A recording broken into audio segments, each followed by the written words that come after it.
We're going to start talking about two-dimensional motion and how to solve for it. If you guys want to watch as I do it, you can. If not, you can just watch the video later. I don't care what you do. Wait, if we don't watch the video, are you going to count it as zero?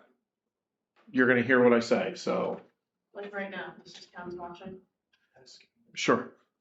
I won't put any Easter eggs in. Let's put it that way. All right.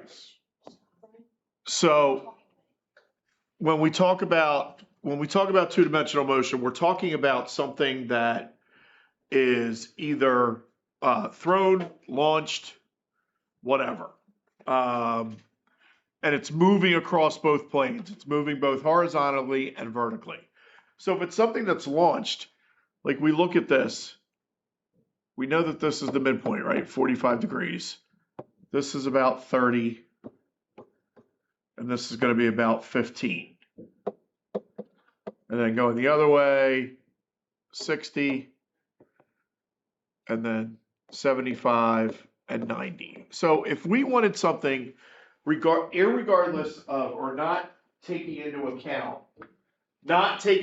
account horizontal distance, and we wanted to get at the highest point vertically, what would be the launch angle? 90. Launch angle would be 90 for most vertical. What about horizontal? 15. I would say it's probably going to be more 15 than it would be 0, because 0 is, it could hit the ground and hit something and die right away. You know what I'm saying? So to me, it would be, the angle would be 15 degrees for most horizontal. Would there be times that it was 0? It depends. I'm going to say this to you, probably 98% of the time it's going to be 15% or 15 degrees.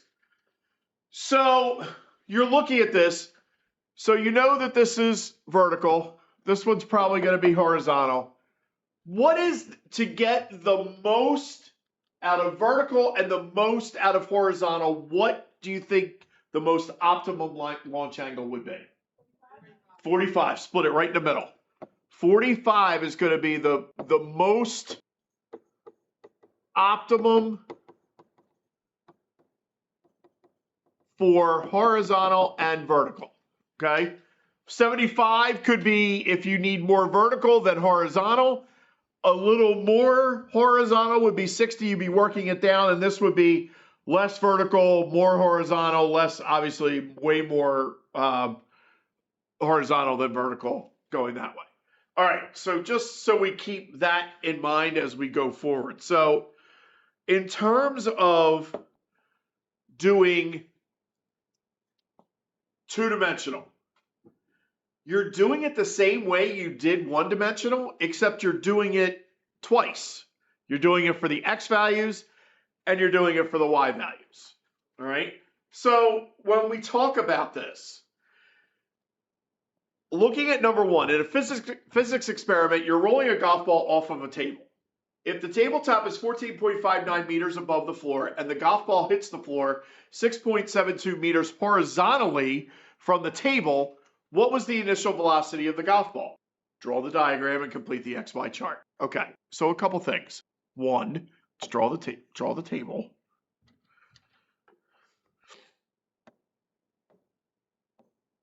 All right, so there's your table. Here's the ground. Okay, so here's your golf ball. Golf ball comes off and lands. All right, so you know that this to the table is what? 14.59 meters. Okay. However, what way is it moving? Downward, right? Okay, so just keep that in mind. And that from here to here is 6.72 meters. Okay. So, a couple things. One, where does the 6.72 meters go? D of x, right? Yes. Because remember, just keep this in mind. It's like this is like that. It looks like a graph. It's the first quadrant. Okay. So in this case, it's moving to the left, so it's 6.72 meters. What's your distance or displacement of the ball? 14. Oh. So it's 14.59. Positive or negative? Negative. Why? Down. Good.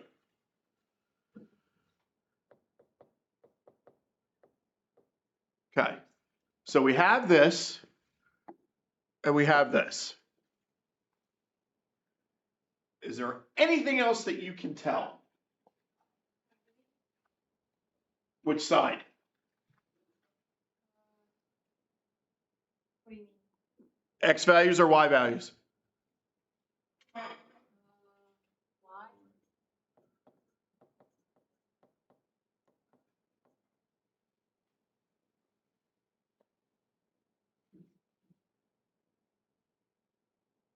Is there acceleration on the X axis?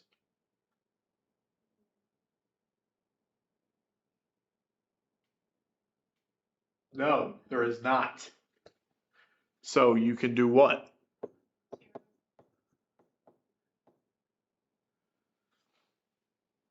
What do we know about something that when it so if I was to roll this off this tape, off this desk, when it gets to here, what's its velocity? 0. Why? This change in direction. Because there's a change in direction that's about to happen. Remember, if you throw something up in the air, what happens? It gets to its what? Apex, right? And for that 1/1000th of a second, what is its velocity? It's 0. So in this case, what is your y velocity? Initial velocity. 0. Okay. So you have a couple things now. You don't have t yet, but you can solve for t by using this equation. Okay. So d equals vi times t plus 1/2 at squared. D, we're using the y side, so it's negative 14.59 equals 0 times t, which means that cancels, plus 1/2 of negative 9.8 t squared. So negative 14.59 equals negative 4.9 t squared. Divide by negative 4.9 to get t squared alone. T squared equals 2.98. Now what do you do?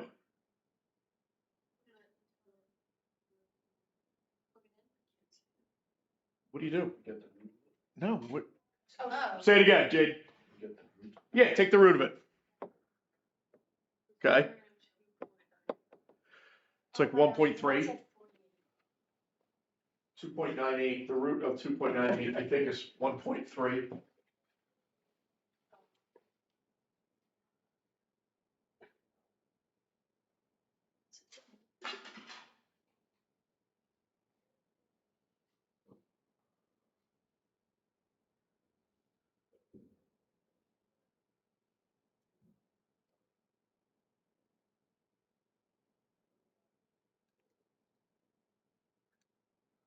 Oh, I'm wrong. 1.72. 1.73. Okay, 1.73 seconds. What do we know about time?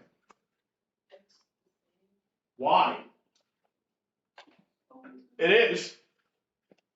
Because no matter what happens in the x and y, it doesn't matter what plane you're in. Whatever's happening is happening at the same time. So what do we know about the x value of time? It is absolutely the same. All right. So can you solve for final velocity on the y side yet? Why? you have everything. So we can solve VF equals VI plus A times T. Okay, VF equals 0 plus negative 9.81 times 1.73. VF equals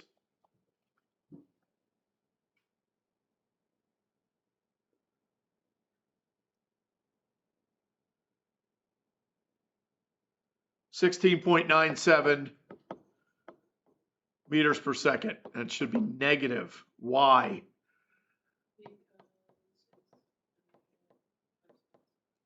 Well, that, and because it's going down. All right. What's that?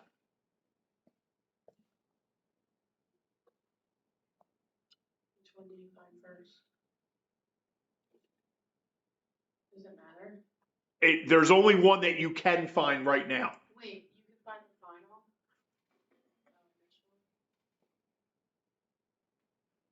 You're going to use this equation, okay? Because this half gets cut out. So you're left with D 6.72 equals VI plus or times 1.73. So it's 1.73 VI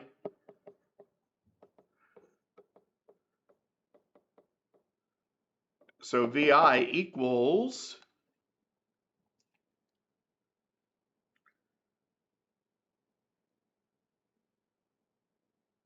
3.88.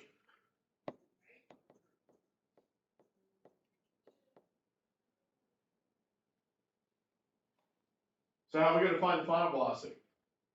Yeah. I can't see the formulas. It's fine. You don't even need the formula. Why don't you need the formula? Oh, wait. Isn't it 0? Because, don't they switch? If something is not if something has zero acceleration, Same. it's the same.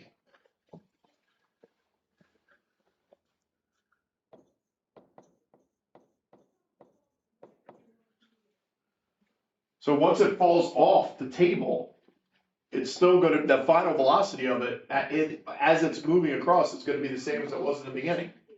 Because there's no acceleration taking place. So this will be 0. These will always be the same. This will be negative. These three usually are negative. Does that make sense? Yeah. Okay.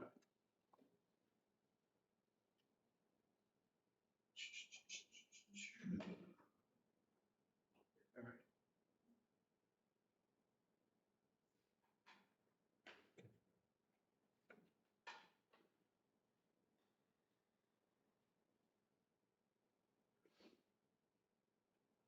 I don't really care what's new in Chrome.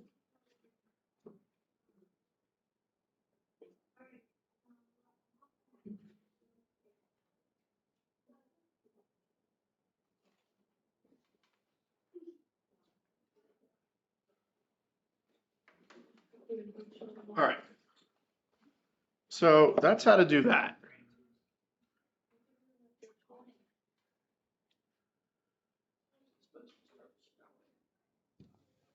Probably around 4. I can't see the basketball game. Was the boys' basketball game supposed to be home? It was away. It was at Lower. at Lower. It's on Thursday. Now it's supposed to start snowing at 6:30. And go to 2 a.m. I wonder if that will be a lot. I don't know. We'll see. Wait.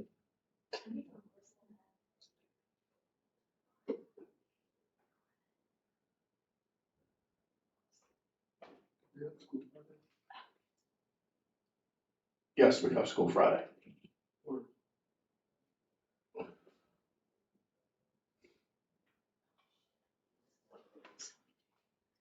All right, let's do one more.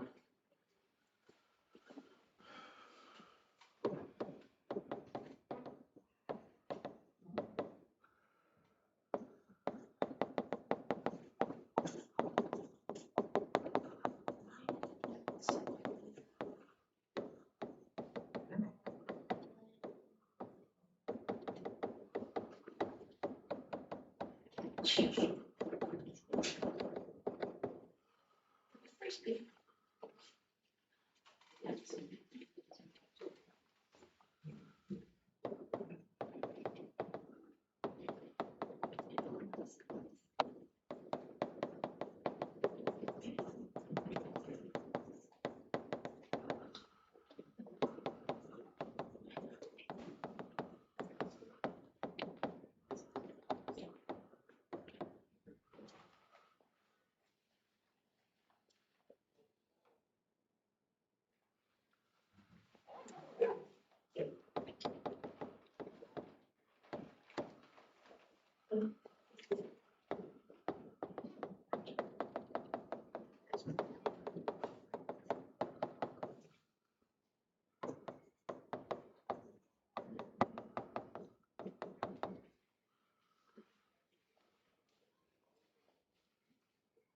Yes.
Okay. Okay. Ryan and Sophia are playing catch with a Frisbee. Ryan throws the Frisbee forward at 17.2 meters per second from a small hill that is 14.1 meters high. Frisbee sails over Sophia's head and lands 217.4 meters away from the hill. Solve X, Y. All right.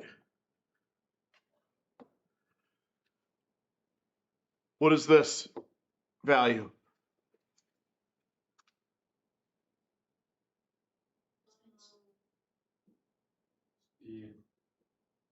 Of? Frisbee. Thank you. Wait. Specifically, for which one? X or Y? It is the initial velocity of X.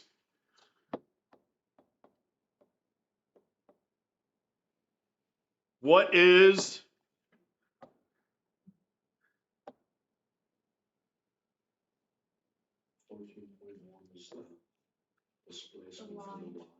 good? So he threw it from on top of the hill. It's going to land on the ground, so therefore it's going to travel down 14.1 meters. Undo is your best friend. Undo is your best friend. Good job. Because I would not have been happy. All right, and then what is this? Is it the displacement for X? It's the displacement for X. Good. So, hold on. So, a couple other things that we can fill in. What else can we fill in? We can fill this in, right? Negative 9.8 meters per second squared. What can we put here? Same. 0. There's no acceleration taking place on the x. No acceleration takes place on the x-axis. Oh, always? Pretty much, unless I give it to you specifically. So that being said, okay, if this is 0, what does this have to be? Same. Has to be the same number. It has to be the same number. And wouldn't the final velocity be 0? For what? The other one. No, because we're going to measure the velocity just before it hits the ground. All right. Normally, you could make that argument, yes, but not necessarily. Okay, so couple things. We need to find time. Okay, we can use the x values to do that. So VF equals VI plus A times T, right? So it's 17.2 plus equals 17.2. No, that's not right. We can't do that because that's going to cancel each other out.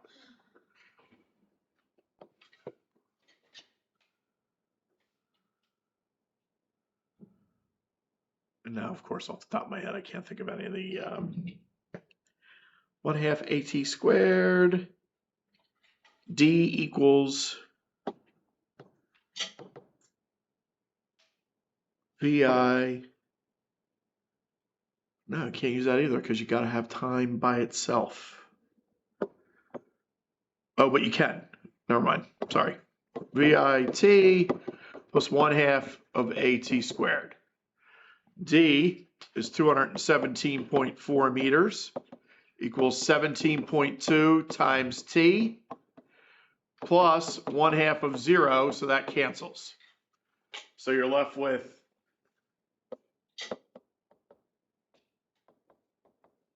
so T will equal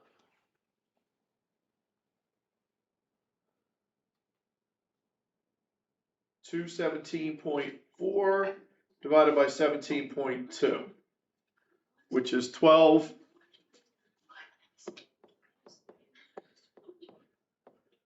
Time is 12.64 seconds.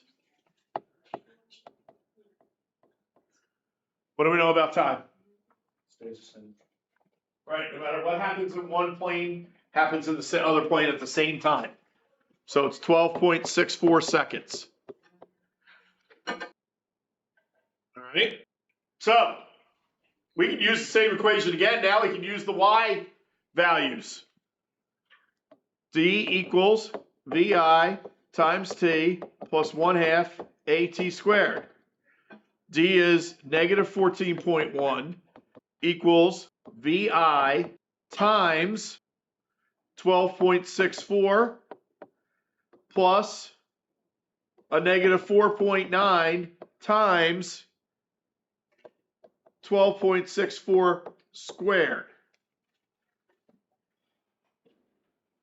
So 4.9 times 12.64 squared equals, this is 782.87, which is negative. 12.64 VI equals negative 14.1. Right, is that negative? Yeah, it is negative. Okay.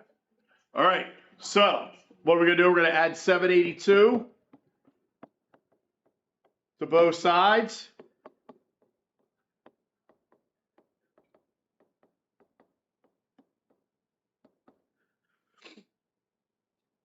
Divide by 12.64. This is 796.77. Nope. 14 is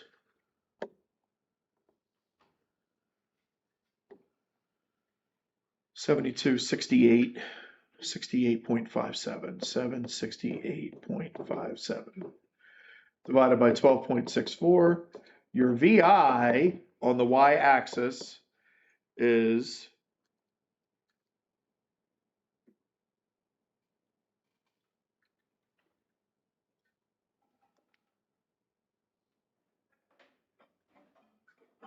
60.80 meters per second.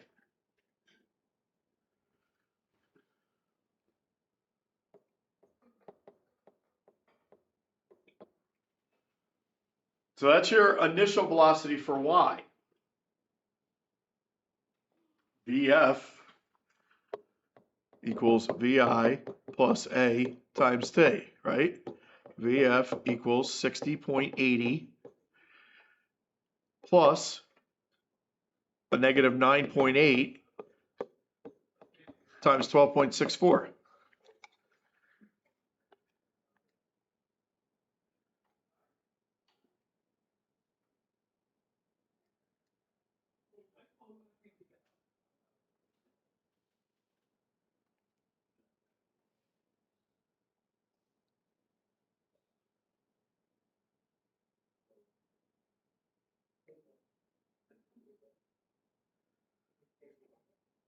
$60.80 plus negative 9.8 times 12.64.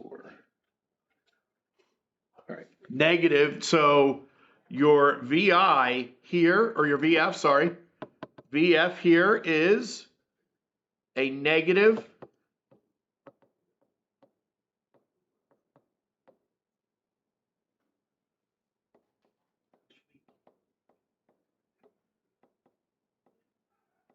negative 63.87 meters per second. So that's how you do it. It's a matter of you just have to stick with it and do it for both. So just keep that in mind. It's one of those things that we can do it. The initial velocity could be anything. So I'll make sure that I give you those, what you need. But here on this side, just keep in mind it's going to be the same. All right. Questions?